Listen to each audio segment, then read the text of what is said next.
오래간만이에요. 7년 만이네요. 네. 시간이 금방 갔어요. 그죠? 그때랑 나는 지금하고 구분이 여러분 안 가요. 그때하고 지금하고 뭐가 변했나? 그걸 잘 모르겠네요. 아기가 3명 생긴 거 외에는, 그죠? 2명? 이해하고 이음이도 여기 와서 생겼죠? 그러니까 그거 외에는 변한 걸 잘 모르겠어요. 그간 좋은 교회를 세워나가기 위해서, 그리고 잘 살기 위해서 잘 살아줘서 너무 고맙습니다. 여러분 고맙고 지금까지 수고 많으셨습니다. 무슨 설교를 해야 될지 잘 몰라서 늘 오고 싶지 않았는데, 이제 오늘도 그냥 4주간 요셉에 대해서 설교를 했어요, 교회에서. 그래서 그냥 지난주에 했던 거 하려고 합니다. 우리 교회에서나 열심히 준비를 하면 되지, 뭐 다른 교회 가서 잘할 필요 없잖아요. 대충 하면 되지, 그죠?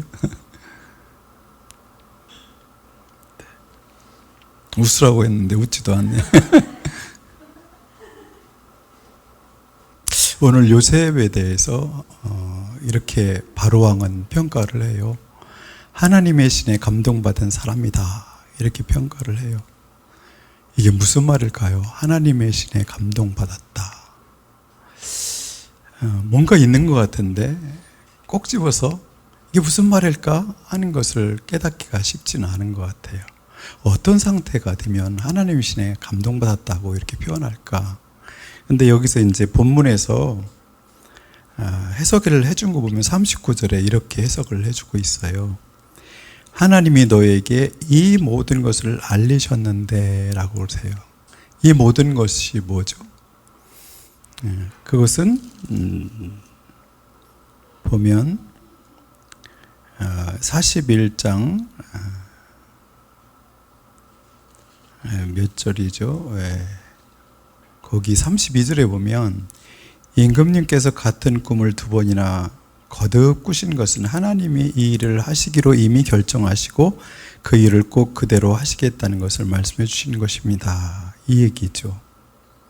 하나님께서는 이집트에 대한, 그리고 그 지역에 있는 나라에 대해서, 사람들에 대해서 계획을 가지고 계신데, 그것을 바로왕에 그냥 실행하시지 않으시고 최고 통치자인 바로왕에게 그걸 알려주신다는 거죠.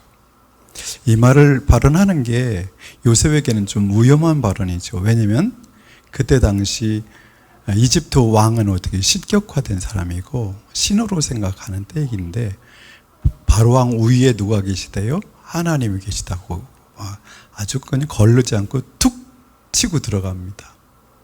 하나님이라는 분이 계신데 그분이 이 땅에 주관하고 계십니다. 당신이 통치하고 계신 것 같지만 실제로는 하나님께서 통치하십니다. 근데 그분이 하실 일이 있습니다. 2번이나 꿈을 보여주신 걸 보면 이건 확실하게 결정하신 것이고 속히 일을 행하실 것입니다. 그러니까 이것을 깨달아야 됩니다. 이 문제에 대해서 보통 꿈을 꾸면 다 해석할 것 같은데, 그렇죠? 아무도 해석할 수가 없었어요. 바로 주위에 있는 위대한 마술사들, 술객들, 그리고 현인들, 가장 지혜롭다고 생각되는 사람들을 다 불러 모았어요. 근데 그 사람들은 이게 해석이 안 됐어요. 해몽이 안 돼요. 이거 잘못 말했다가는 큰일 나는 얘기잖아요. 그 사람들도 대충 그런 거는 같아. 그죠? 무슨 일인 것 같아. 대충 그래요. 요셉이 꿈꿨을 때도 대충 무슨 일인지는 알겠어. 근데 정확하게 이게 무슨 메시지인지를 어떻게 해요? 누구도 잡아낼 수가 없어요. 그죠? 그의 아버지 야곱도 해석이 안 됐고, 그의 형들도 해석이 안 됐고, 요셉 자신도 해석이 안 됐어요. 만약 그걸 해석해 줄 수 있는 사람이 있었다면 요셉이 그렇게 고난을 안 당해도 될지 모르겠는데, 그죠? 그래서 하나님께서 이 땅에서 하시고 싶은 일을 그냥 행하지 않으시고 땅에 있는 누군가를 통해서 그 뜻을 드러내시고 시작하세요. 근데 그 일을 알아낼 수 있는 사람, 그걸 깨닫고 알 수 있는 사람, 해석해낼 수 있는 사람은 많지 않아요. 그 일을 누가 할 수 있어요? 요셉이 그 일을 할 수 있었어요. 이것을 어떻게 해석해요? 바로왕은 하나님의 신이 너를 감동했다. 하나님의 신이 네 속에서 일하고 계시다. 하나님의 신이 하나님이 하시고 싶은 일을 너를 통해서 이 땅에 드러내고 계신다. 여러분, 우리가 복음을 안다는 게 다 알지 뭐. 이거 한글로 다 써있고 영어로 써있고 히브리어 헬라어로 써있고, 근데 이걸 왜 몰라? 다 알지 그러는데 다 알아요? 몰라요. 몰라요. 이상하게 몰라요. 그죠? 읽어줘도 모르고 얘기해줘도 안 듣고 몰라. 그래서 복음을 아는 것이 모두에게 허락된 것 같은데 이 신비한 비밀이 풀려지지가 않아요.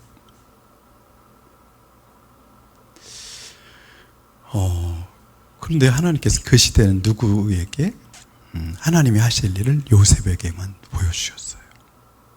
이걸 바로왕이 알고, 바로왕이 참 저는 대단한 사람이라고 생각해요. 어떻게 히브리 노예를, 그죠? 히브리인이라고 부른 이유가 뭐예요? 저 떠돌이들, 그죠? 강을 건너온 자들, 아주 하찮은 자들이라는 거 부르고 싶어서 히브리인들이라고 그 사람들이 부르고 있잖아요. 이집트 사람들이. 근데 그 히브리인에게, 그것도 노예에게 뭘 시켜요? 총리를 시켜요. 그것도 아침에 만났는지 오후에 만났는지 모르겠는데 만나자마자 몇 시간 만에 신하들하고 회의 끝나자마자 그냥 전격적으로 총리를 시켜버려요. 이런 위대한 지도자가 있을까 싶어요. 대단한 사람입니다. 어떻게 이런 결단했을까요? 그 신하들도 그래요. 안 됩니다. 어떻게 히브리 놈에게 그런 권세를 줍니까? 이럴 수 있는데 그 신하들도 그걸 받아들였어요. 여러분, 저는 우리 나무아리 교회가 하나님의 신에 감동된 사람, 하나님의 계획을 세상에 누구도 모를지라도 이 교회 성도들이, 교회가 이걸 하나님으로 받아서 세상에 그걸 드러내는 교회가 됐으면 좋겠습니다. 요한계시록 5장 한번 가보실래요? 성경들 갖고 오셨나요? 안 갖고 와도 돼요. 제가 읽어드리면 되니까.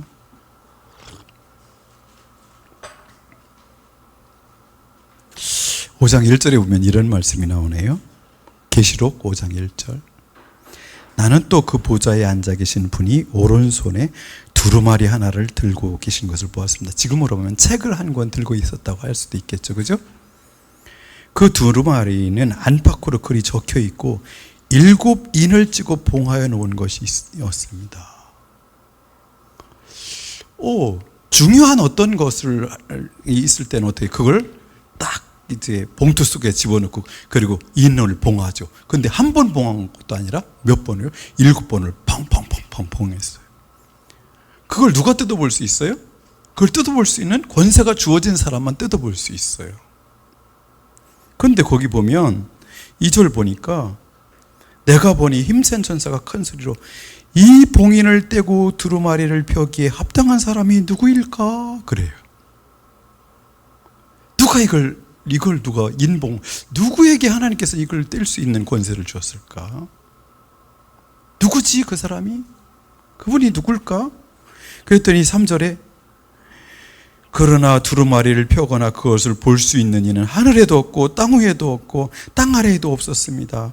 이 두루마리를 펴거나 볼 자격이 있는 이가 하나도 보이지 않으므로 나는 슬피 울었습니다. 여러분,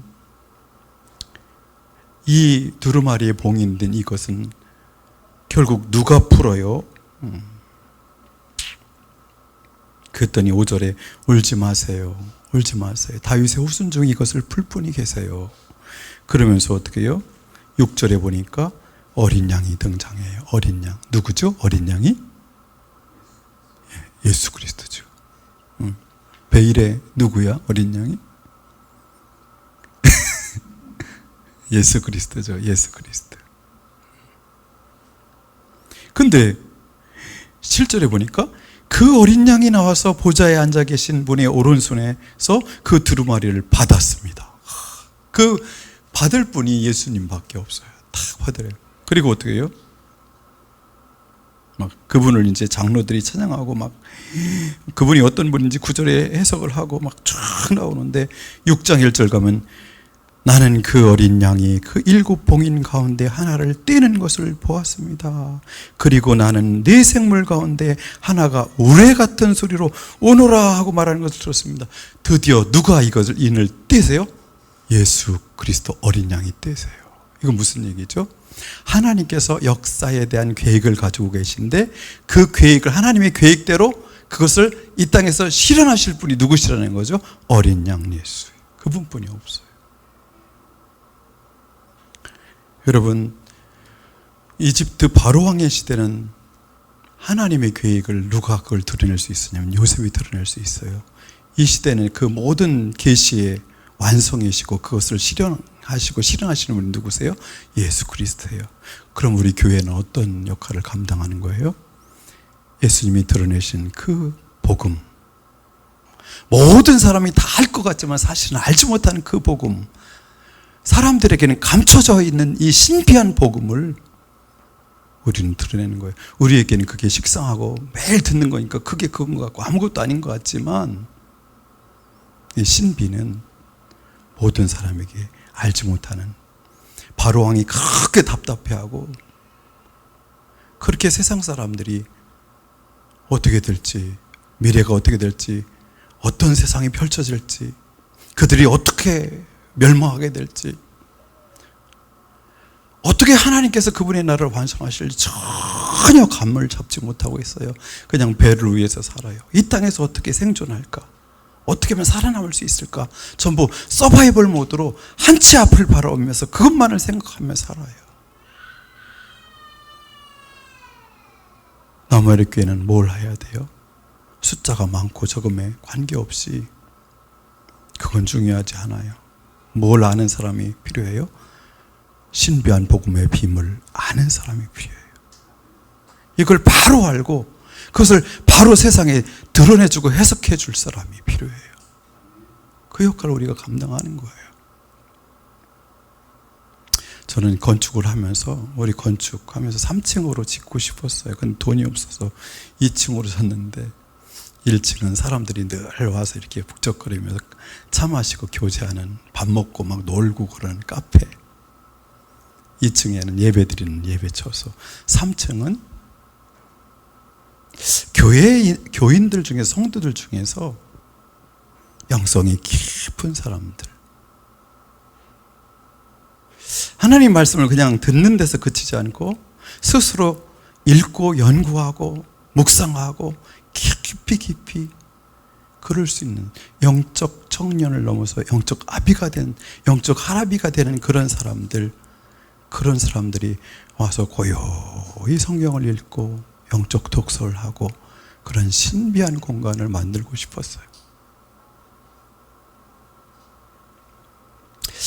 근데 개척을 하고 지금 33년 주년이 지났는데 아직 그 방도 마련되어 있지 않지만 그곳에 올라갈 사람이 우리 교회는 아직 없는 것 같아요. 저도 아직 못 올라간 것 같아가지고 아직 늘 성막들에서만 그냥 양 잡고 소 잡고 빽빽거리고 막 냄새나고 피 냄새나고 불 냄새나고 막 그런 세상에만 빠져 있는 것 같은 느낌.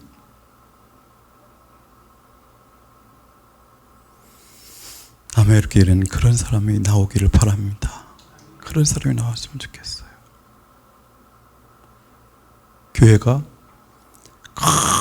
큰 교회, 건물이 큰 교회 하는 건 우리가 못할 수도 있어요. 그죠? 여기 무슨 옆에 무슨 오메가 처치 영상을 내가 어떻게 다 우연히 지난주 봤는데 젊은이들이 대단하던구만요. 그 대단한 막 젊은이들이 몰려온 교회 옆에 있단 말이에요. 교회 조그만 교회가 이거 어떻게 할까 걱정돼요. 돈도 없지. 돈도 없어서 목사가 나가서 알바하고 있지. 이게 무슨 사람도 없지. 세상만 사람들이 흠모할 만한 것이 하나도 없는 이 나무아리 교회, 그죠? 뭐 프로그램이 많아요. 뭐가 많아요. 그냥 큰계금 프로그램도 막 그럴싸한 이름이 있는 프로그램들 막 돌리잖아요. 그러니까 그게 좋은 줄 알고 막 정신없이들 따라가다가 사람은 변하지는 않고 그러고 그렇게 살아가는데, 우리 나무학교는 요셉같이 하나님의 신에 감동된 그 사람, 3층에 올라갈 수 있는 사람, 그래서 연약한 성도들을 섬길 수 있는 그 사람, 요셉처럼 세상을 구할 수 있는 그런 사람들이 나오기를 예수님 이름을 축원합니다. 우리 수아가, 수빈이가, 베이레가 제가 이름을 확실히 바꿔줬어요. 베이레로. 그런 사람으로 성장했으면 좋겠어요.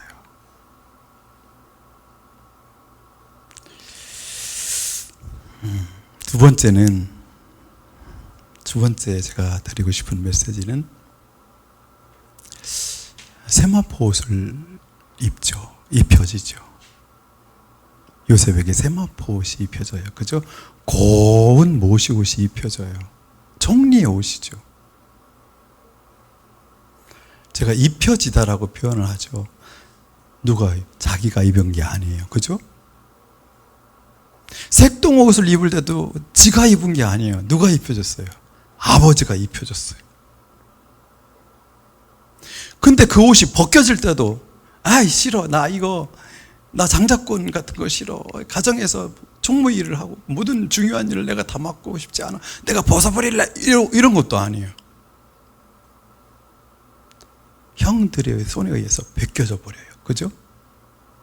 그리고 벌거벗은 몸으로 웅덩이에 던져져 버립니다. 웅덩이에 던져져요. 그리고 벌거벗긴 몸으로 보디발의 집으로 끌려가요. 끌려가는데 거기서 노예 옷을 입죠. 그것도 지가 원해서 입은 게 아니에요. 누군가에 의해서 그 옷이 입혀져요.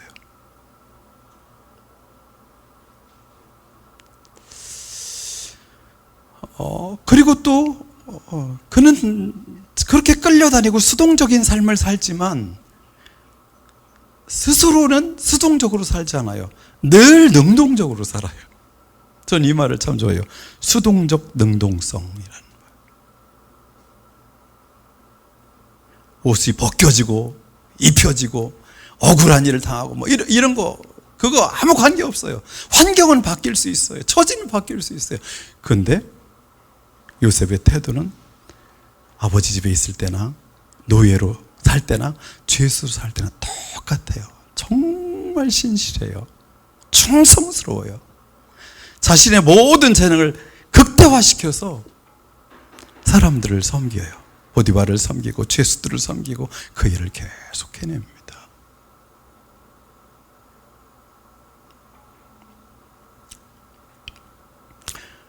오늘도 보니까 어떻게 해요? 웅덩이에서 그를 구덩이에서 끌어냈다고 그래요. 지가 나온 게 아니라 어떻게 해요? 수동적으로 끌려 나오는 거예요. 끌려 나와. 여러분, 우리 젊은이들, 청년들, 여기 다 젊은이들이니까 인생은 내가 원하는 대로 사라지지가 않는 거예요. 포기하세요. 빨리 포기하세요. 하나님께서 내 인생을 끌어가시도록 그냥 내드려야 돼요. 그리고 하나님께서 보내시는 곳에서 능동적으로 신실하게 최선을 다해서 살아가는 거예요. 그리고 거기서 만나면서 나에게 주어진 그 일을 제대로 해내는 거예요. 요셉은 끌려다니는 수동적인 삶을 살았는데, 두 번째는 그 인생을 통해서 깨닫게 되는 게 있어요. 인생 하나님의 사람은 자기를 위해서 살 수 있는 사람이 아니다. 자기를 위해서 살 수 있는 사람이 아니다는 거예요.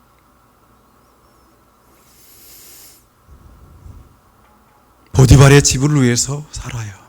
보디발의 집에 복의 근원된 자로 살아요. 아무리 그가 열심히 해도 그 집에서 일하는 것이 그의 것이 되지 않아요. 그런데 신실해요. 그런데 투자를 기가 막히게 해내요.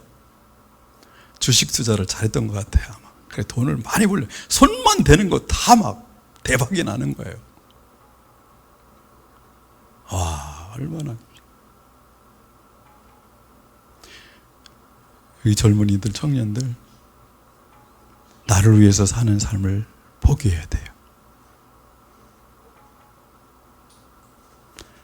그것이 포기되지 않으면 인생은 힘들어져요. 하나님께서 이 땅에 요셉이 하나님께서 요셉을 아버지 야곱의 손에서 빼앗아내셔가지고 하나님이 손에 딱 붙들는 순간부터 요셉은 요셉을 위해 살 수 없어요.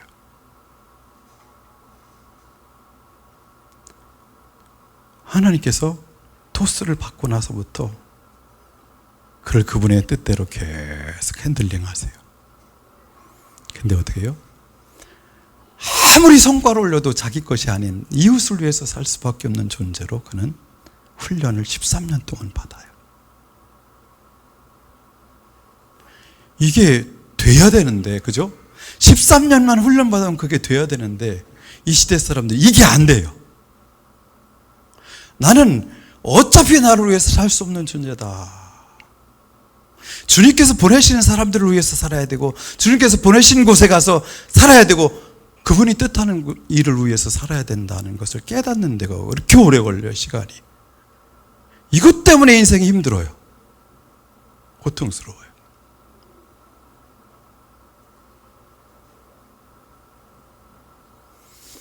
나에게 주어진 자산, 시간, 탤런트, 은사. 요즘 이제 은사 고린도전서 읽는데 은사가 받은 게 없는 것 같잖아요. 그죠? 하여튼 그 다 뭘 위해서? 거기도 원리 하나 분명하게 알려주죠. 공동체를 위해서. 교회를 위해서. 이걸 안 놓으려고 막 붙들고 나를 위해서 써야지, 나를 위해서 써야지. 이게 인생의 낭비야, 이게. 진전이 안 돼. 진척이 안 돼. 앞으로 나아가질 못해. 거기서 머물러서 사람이 안 변해. 여러분, 우리 교회에서 제가 3층에 올라갈 사람이 없다고 했는데 왜 거기서 딱 막히죠? 이곳에 벗어나지 못해서 발목이 딱 잡히는 거예요. 다음 단계의 사람으로, 영의 사람으로 성장이 멈추는 이유가요, 자기를 위해서 살기 때문에 안 돼요. 돈도 시간도 자기를 위해서 쓰고 싶어. 재능도 자기만을 위해서 쓰고 싶은 그것을 해결하지 못해서, 그 문제가 해결되지 못해서 다음 단계로 넘어갈 수가 없어요. 요셉도 우리와 똑같은 사람이라서 하나님께서 그런 환경 속에서 13년 동안 그렇게 고통 속에서, 그 외로움 속에서 그 훈련을 시키셨어요.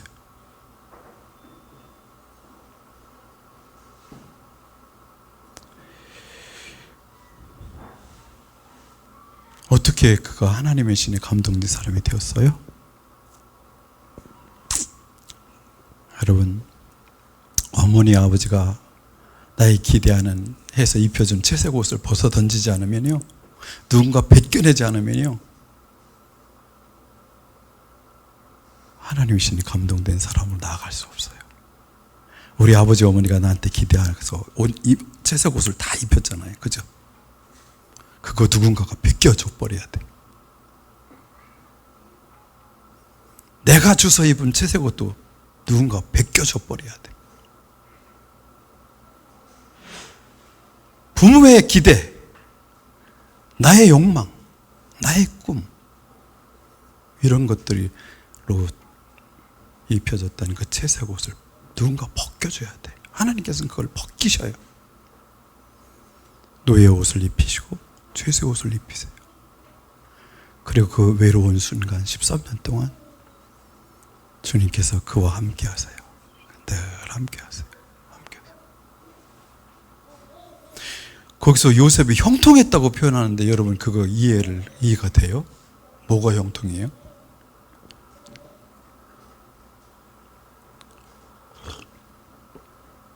그건 요셉의 형통이 아니라 하나님의 뜻이 그분이 뜻한 대로 지금 요셉을 통해서 잘 이루어지고, 하나님의 뜻이 형통하는 것이 지금 요셉이 형통하는 건 아니에요. 요셉은 내가 볼 때는 인간적인 측면에서는 너무 억울해요. 나는 뭐야? 결국 성경은 그것을 형통이라고 해석하고 있다는 것만 아시면 돼요.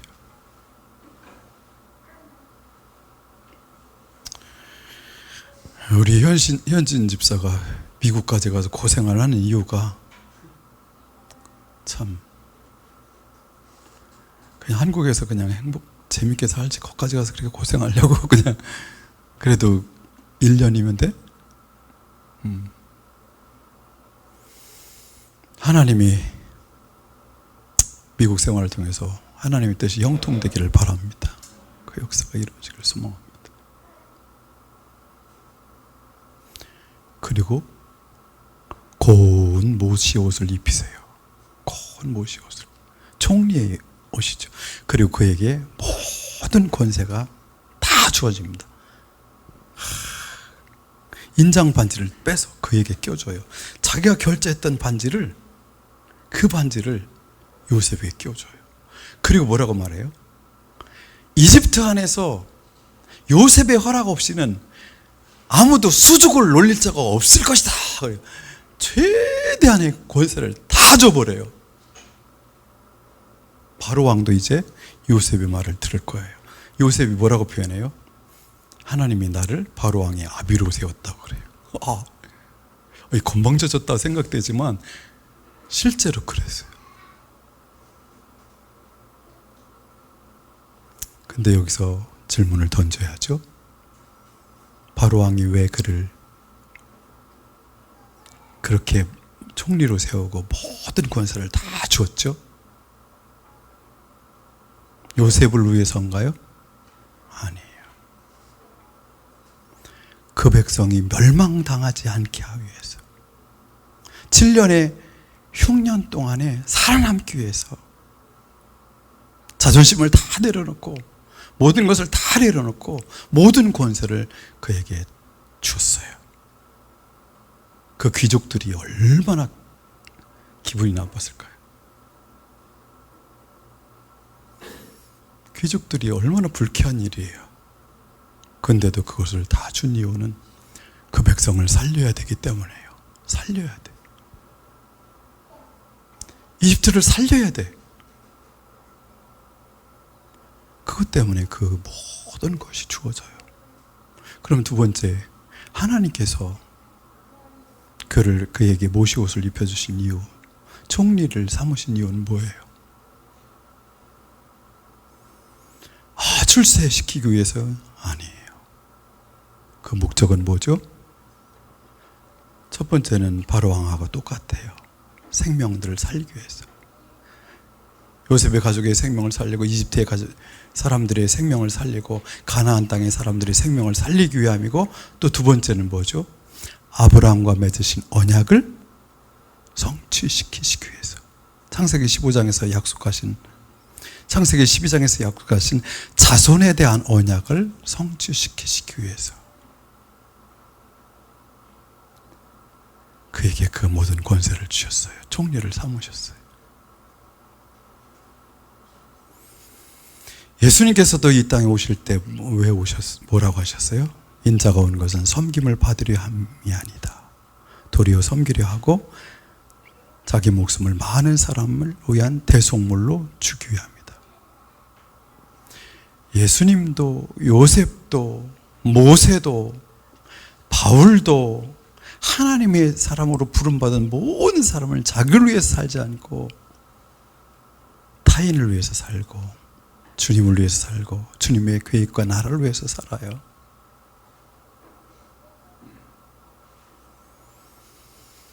이 생각이 바뀌지 않는 여러분, 매일 갈등, 여기서 갈등이라고, 여기서 갈등이 일어나서 몸이 망가지고 생각이 망가지고 인생이 망가질 거예요. 계속 이쪽으로 들리는 소리는 너를 버려라, 주님을 위해서 살라 하는데 내 속에서 하는 것을 고집하려니 얼마나 몸이 무너져요. 정신이 무너져요. 이게 하나가 딱 될 때 온몸에 생기가 도는 거예요. 하나님의 권능이, 듀나미스가 그때 나타나는 거예요. 이게 안 되면 인생은 힘들어요. 이걸 빨리 정리하시고 빨리 그 길로 갈 수 있도록 해야 돼요.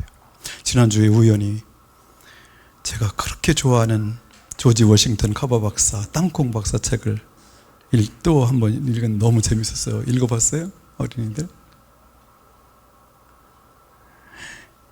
이 땅콩 박사가 태어날 때 흑인 노예의 아들로 태어나요. 근데 아직 핏덩이일 때, 젖도 아직 떼지 못한 때, 그 노예 해방이 이루어나요. 1864년에 태어났으니까요.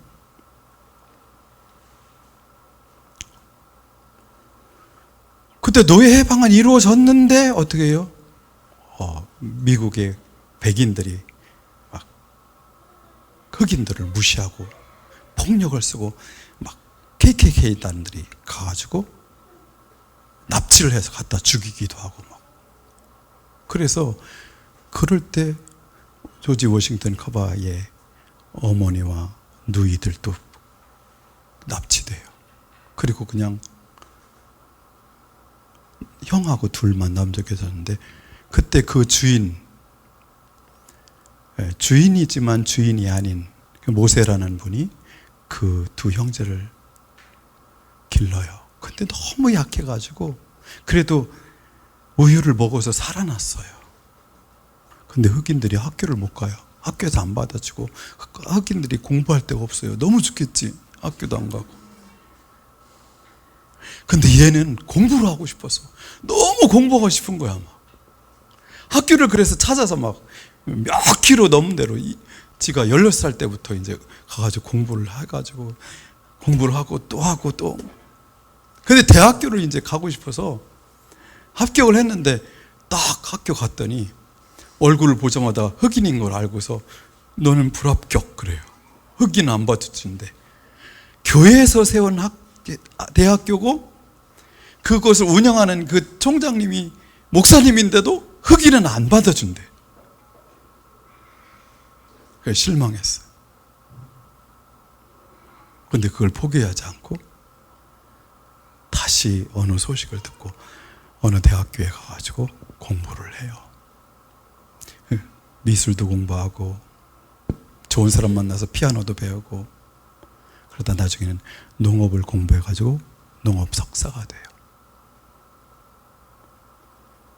근데 그를 초청하는 농업 학교가 있었어요. 대학교.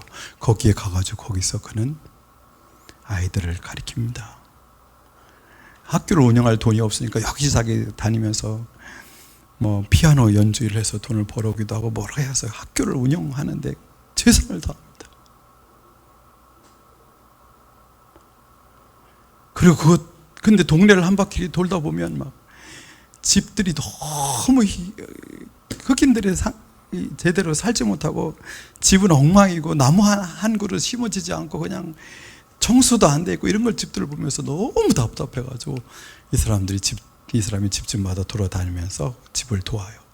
정원을 나무도 심어주고 꽃도 가꿔주고.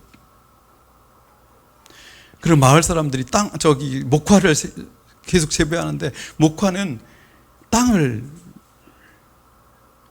악하게 산성화시켜요. 그걸 뽑고 거기다 땅콩을 심으라고, 감자를 심으라고 막 이런 걸 계속 알려주는데, 사람들이 못 알아들으니까 마차를 만들어가지고 동네마다 다니면서 사람들을 막 가르쳐요. 어떻게든지 그 사람들을 잘 살게 해주려고.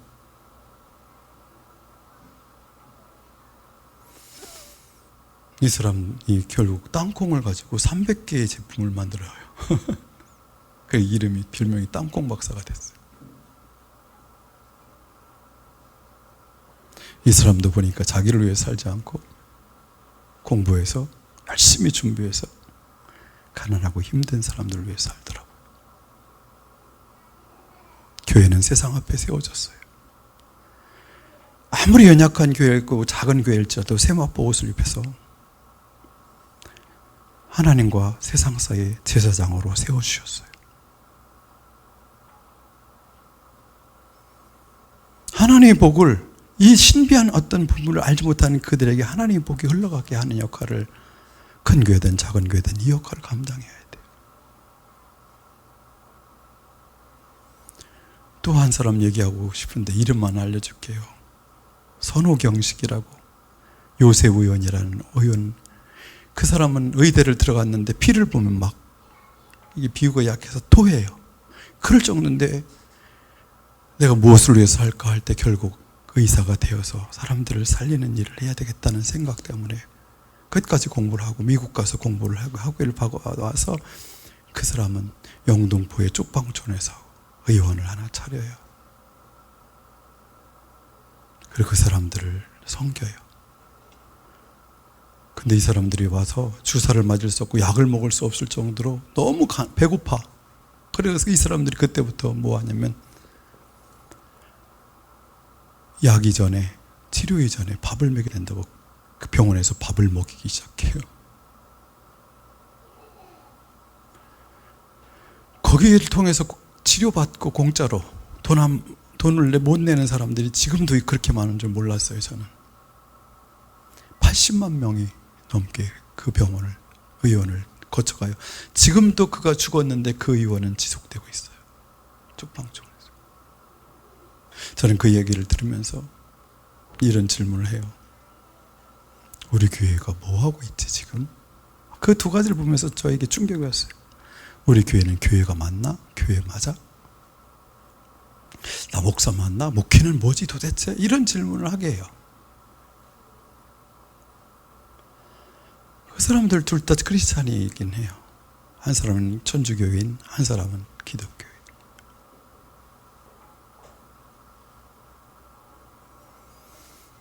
나만 위해서 사는, 우리 교회만 위해서 사는 교회는 초라해요. 크고 작고 우리를 떠나서 너무 초라해요. 아무것도 아닌 것이 되어버려요. 세상과 교회가 구분이 안 돼요. 요즘 뭘로 구분해야 될지 모를 정도로 구분이 안 돼요. 세 번째, 여기 시계가 없어요? 거기 있네요.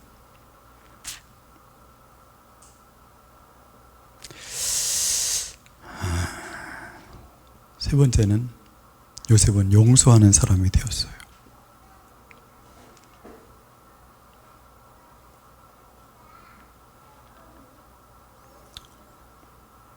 형들을 여러분 어떻게 용서할 수 있을까요? 그 형들을. 근데 45장 5절을 한번 가볼까요? 45장 5절.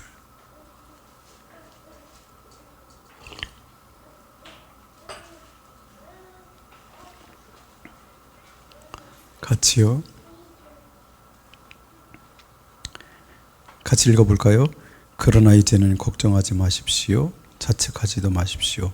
형님들이 나를 이곳에 팔아넘기긴 하였습니다만 그것은 하나님이 형님들보다 앞서서 나를 여기에 보내셔서 우리의 목숨을 살려주시려고 이렇게 하신 것입니다. 형님들을 위로하죠. 뭐라고 해석해요? 형님들이 나를 팔기는 했지만 뭐 하시려고 그랬대요? 하나님이 형님들보다 앞서서 나를 여기서 보내셔서 우리의 목숨을 살려주시려고 그렇게 했다라고 해석을 해버려요. 여러분, 혹시 교회 안에 용서해야 될 사람이 있어요? 마음으로 품을 수 없는 사람?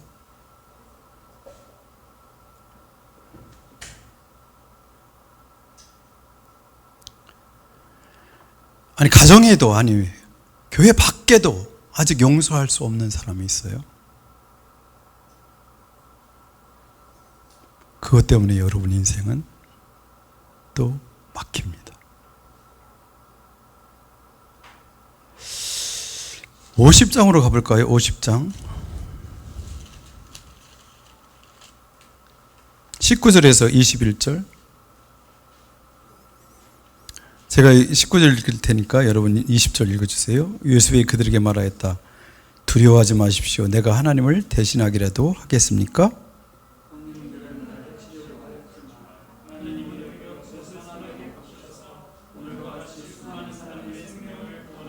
같이요. 그러니 형님들은 두려워하지 마십시오. 내가 형님들을 모시고 형님들이 자식들을 돌보겠습니다. 이렇게 요셉은 그들을 간곡한 말로 위로했다. 이게 용서죠. 근데 이게 어떻게 용서가 됐어요? 그의 인격으로 용서를 해야지 해서 한 게 아니라 뭐예요? 하나님의 경륜을 하신 일을 이해하고 나니까 용서할 건덕지가 있어요, 없어요? 없어요. 하나님이 하셨는데 내가 용서하고 말고 할 게 없어요. 여러분, 사람을 용서하려면 나 자신도 묵상을 해야 되지만 나에게 힘들게 하는 그 사람을 묵상해야 돼요.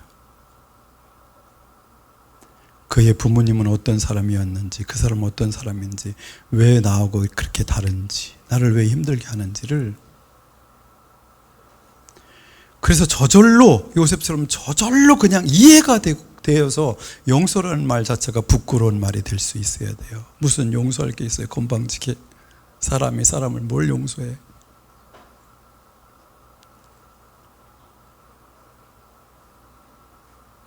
그냥 그 사람이 누군지 이해하고 어떤 환경 속에서 얼마나 힘들게 살았는지, 저렇게 사는 것만 해도 얼마나 대단한 삶을 살고 있는지 알게 되면 그냥 불쌍하고 측은한 마음이 들어요. 이걸 경험하셔야 돼요. 이게 안 되면 안 됩니다. 여러분, 마지막으로 여러분 교회는 서로 용서하고 예수님께서 수건을 들으시고 발을 씻겨주신 것처럼 서로 발을 씻겨주는 교회가 됐으면 좋겠어요. 여러분, 발을 씻기는 게 어려워요? 발을 내미는 게 어려워요? 더러운 발을 씻겨달라고 내미는 게 힘들어요? 씻기는 게 힘들어요? 수빈은 어떤 게 어려울 것 같아? 내미는 게 힘들 것 같아. 맞아요. 우리 교회도 한번 세족식을 해봤어요. 근데 우리 장로님하고 딱 제가 조가 됐는데 저는 발을 딱 내밀어서 씻어달라고 했더니 씻어주더라고요. 근데 장로님이 씻어드릴게 했더니 발을 안 내밀어요. 아, 이분이 나하고 깊은 관계를 원치 않는구나. 그때 알았어요. 나의 허물을 드러내는 거 힘들어요. 쉽지 않아요. 더러운 발을 내미는 거 쉽지 않아요.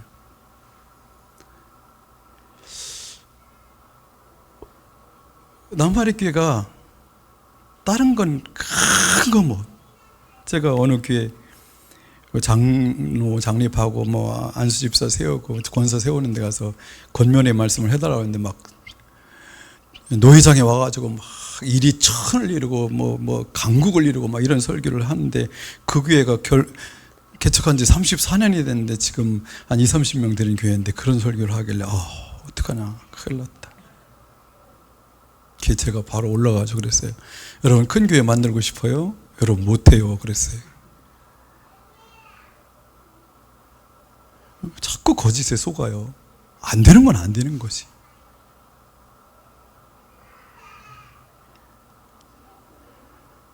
허황된 거, 허망한 건 빨리 내려놔야 돼요. 빨리 내려놓고 본질을 추구하고 교회가 뭘 해야 될까? 우리끼리 뭐 할 수 있어야 돼요? 서로 발을 내밀고 허물을 내가 들춰내지 않고 감싸고 씻어주고 아무것도 없는 것처럼 품어줄 수 있는 교회가 돼야 돼요. 그래서 교회 하면 그냥 좋아야 돼요. 대단한 인물들이 오는 교회가 아닐지라도 뭐가 있으면 돼요? 난 우리 교회가 너무 좋아. 우리 교회 요즘 이상한 사람들이, 아니 스스로 교회에 발걸음을 해서 오는 사람들이 있는데 전부 독특한 사람이 와요. 한 사람은 75년생인데 지금까지 한 번도 취직을 해보지 못한 여인, 결혼도 하지 않고 엄마 집에서 빌부터 살면서 엄마한테 계속 구박을 받고 사는 사람이 교회 문을 빼꼼 열고 들어왔어요. 혹시 예수 안 믿으면 지옥 가요? 그래가지고 그때부터 저하고 보라를 했어요. 딴 사람은 일주일에 한 과씩 하는데 이 사람은 한과 가지고 네 주도 하고 막 이래가지고 6개월, 7개월에 걸려서 끝냈어요. 그래서 세례를 받았어요. 근데 그 사람이 지난주에 저한테 뭐라고 한 줄 알아요? 목사님 이젠 저한테 관심 없으시죠? 저 사랑하지 않으시죠? 잡힌 곡이니까 이제 안 사랑해도 되죠? 뭐 이러더라고. 지금 뭘 계속 떠보고 싶은 거예요? 이 사람들이 계속 내가 자기를 사랑하는지 안 하는지 그걸 알고 싶은 거예요. 옆에서 막 목녀님하고 아니지 목사님은 사랑하셔 막 이런 얘기해도 소용없어요. 두 번째, 어떤 여인이 또 쓱 들어왔어요. 이 사람도 모자라는 사람이에요. 엄청 모자라는 사람이 왔어요. 천주교에서 영세받았고 교회 가서 세례도 받았어요. 어느 날은 천주교가 가지고 예배드리고 어느 날은 우리 교회 와서 예배드리고, 평일날 우리 아내가 도시락 싸와서 나하고 밥 먹는 걸 알기 때문에 도시락 먹을 때쯤 딱 와서 같이 도시락을 매일 먹어요.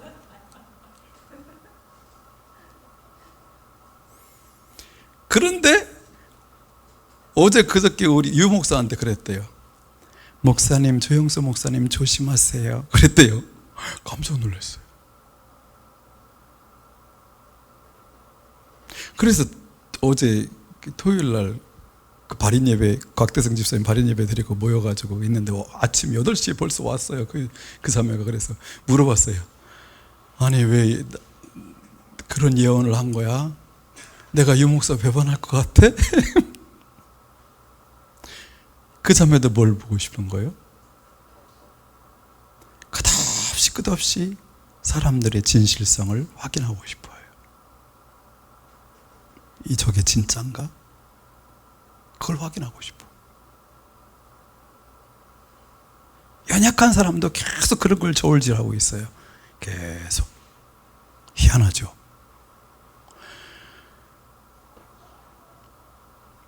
또 한 팀이 왔는데 이 팀은 80살 먹은 미국 목사님이에요.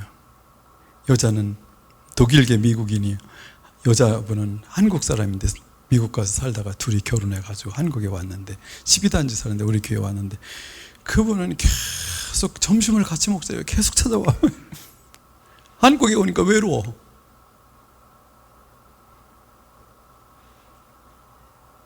그러면서 저한테 뭘 부탁한지 알아요? 자기 자기 목사님 장례식을 내한테 부탁을 해요. 장례식을 치러달래요. 그래서 은퇴가 얼마 남았냐고. 그래서 75세 은퇴해도 이렇게 남았다 그러니까 안 되는데, 더 사셔야 되는데 은퇴 않고 계속 목회하시면 안 돼요 막 이래.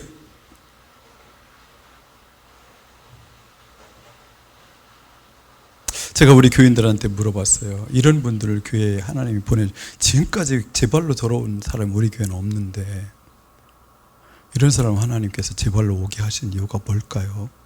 어떤 메시지가 있을까요? 여러분, 어떤 메시지가 있는 것 같아요? 왜 이런 연약한 사람들을 계속 보내주시죠?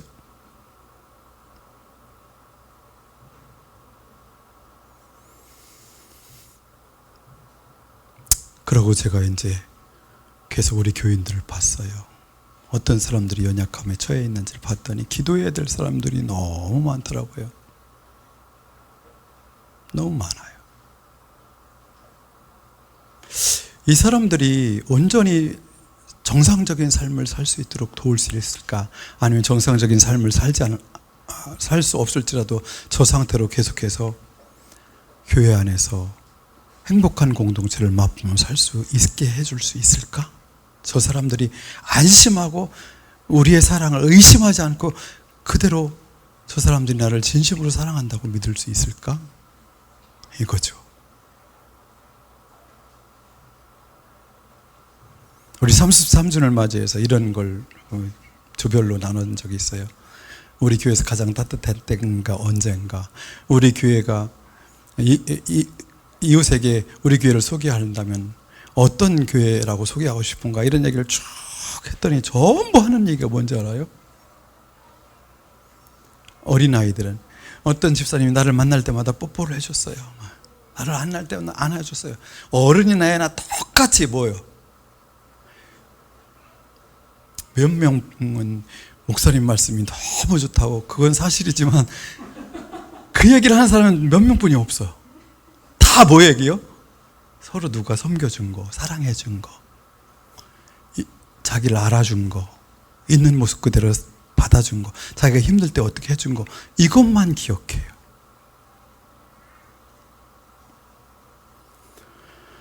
여러분, 큰 교회는 못 만들어도 이런 교회는 만들 수 있을까요? 이게 더 어려울까요? 서로 발을 씻어주는 교회를 만드는 게 힘들어요? 어려울까요?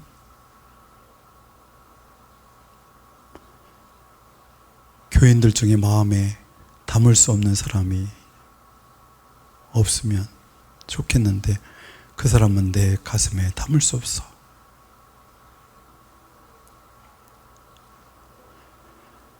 여러분, 저는 요즘 우리 교인들을 볼 때 한 사람 한 사람 보면 너무 불쌍하고 측은해요. 한 사람도 빼놓지 않고 다 그렇게 불쌍해요. 왜 이렇게 측은한지, 왜 이렇게 불쌍한지 모르겠어요. 알고 보면 다 불쌍해요. 다 불쌍해요. 여기 오기 전에 우리 이목사하고 이경이 사모를 위해서 기도하는데 아이고 얼마나 힘들까 하는 생각도 들었어요. 나는 개척회 할 때 그래도 조 권사님, 우리 누님, 친누님하고 김양자 권사님 누님이 있었어요. 누님들이 전적으로 내가 잘하고 못하고를 아무것도 따진 적이 없고 그냥 전적으로 밀어줬어요. 지금도 마찬가지예요. 지금도. 근데 두 사람은 그런 누님도 없고 그런 형님도 없어. 제일 어른이야. 이게 얼마나 힘든 일인지 여러분 아세요? 갑자기 어른이 돼서 사람들을 다 가슴에 품어야 되고 기도해야 되고 이렇게 살아간다는 것이 얼마나 힘든 일인지.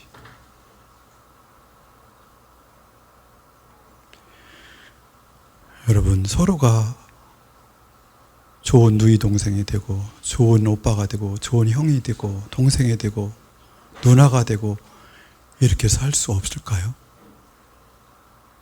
그걸 못 해낼까요?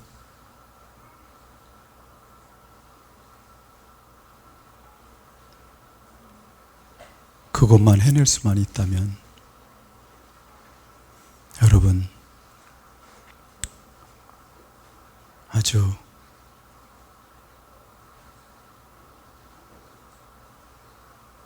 단어가 생각 안 나서 대박입니다.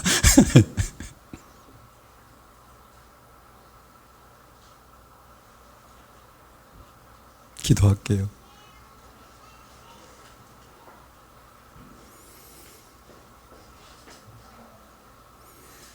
하나님 아버지 감사합니다. 7주년이 되었습니다. 주님의 은혜를 베풀어 주셨습니다. 채색 옷을 벗기시고 노예의 삶을 그리고 죄수의 삶을 살고 있듯이 그런 기간들을 지금 보내고 있습니다. 마침내 그러나 하나님의 힘이, 능력이, 권능이, dynamis가 나타나는 그날이 오기를 소망합니다. 모든 사람들이 하나님 펴주신 고운 모시 옷을 입고 세상 앞에 서고 이곳에 있음으로 가장 행복한 그런 교회가 되게 하여 주시옵소서. 우리 이목사 그리고 이경희 사모 그리고 우리 무거운 짐을 같이 지고 가는 우리 집사님들, 우리 청년들 모두에게 하나님의 지혜와 하나님의 사랑과 하나님의 능력으로 권능으로 가득 채워주셔서 그렇게 사는 것이 힘들지 않게 하시고 지치지 않게 하시고 아픔이 되지 않게 하시고 즐거움이 되게 하시고 능력이 되게 하시고 하나님과 더 가까이 나가서 하나님의 신에 감동된 자가 되는 귀한 시간들이 되게 하여 주옵소서. 예수님의 이름으로 기도합니다. 아멘.